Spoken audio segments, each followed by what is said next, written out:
ভুলেও এই ধরনের চুলা বাড়িতে কখনো বানাবেন না, কারণ এই ধরনের চুলায় অল্প কাঠ খরচে অনেক বেশি রান্না করা যায়। প্রথমে একটি রঙের কোপড়া বসিয়ে এর চারপাশ থেকে 4টি ইট বসিয়ে নেব। এরপর এর ভিতর থেকে ভালোভাবে মাটি দিয়ে দিচ্ছি। আপনি যদি শক্ত মাটিটিকে জল দিয়ে নরম করে সেই মাটি দিয়ে চুলা তৈরি করেন, তাহলে চুলাটি তৈরি করা অনেক সুন্দর হয়। তাহলে মাটিটা কখনোই ফাটবে না। এবার এল আকৃতির একটি লোহার চং নিয়েছি, এই চংটিকে এখানে বসিয়ে দেব।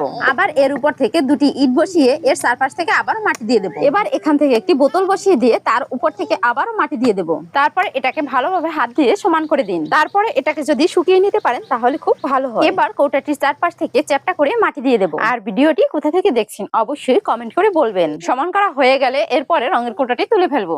এবার চুলাটির চারপাশ থেকে একটি পদ্মফুল ডিজাইন তৈরি করব। এর জন্য আমি এখানে একটি কাগজ দিয়ে পাপড়ি তৈরি করে নিয়েছি। পাপড়িটি চুলাটির উপরে বসিয়ে দাগ দিয়ে দেব। বন্ধুরা, আমার এই ভিডিওটি দেখে যদি একটু ভালো লেগে থাকে তাহলে একটি লাইক দিবেন। এবার একটি কাঁচি দিয়ে এই পাপড়িগুলোকে কেটে দিচ্ছি। আমি যেভাবে কেটে দিচ্ছি ঠিক একই ভাবে আপনারাও কেটে দিবেন। এবার একটি মাটির চাকা এর পাশে বসিয়ে দেব।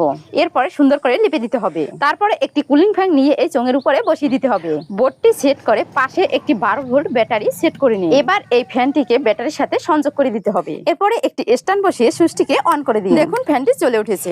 ফ্যানের বাতাসের কারণে কিন্তু ভিতরে বায়ু ঢোকে, এর জন্য কিন্তু দ্বিগুণ আগুন জ্বলে। এবার চুলার মুখটি বন্ধ করে দিন। এবার একটি ডিমবাজি করে দেখিয়ে দিচ্ছি কত তাড়াতাড়ি ভাজা হয়ে যায়।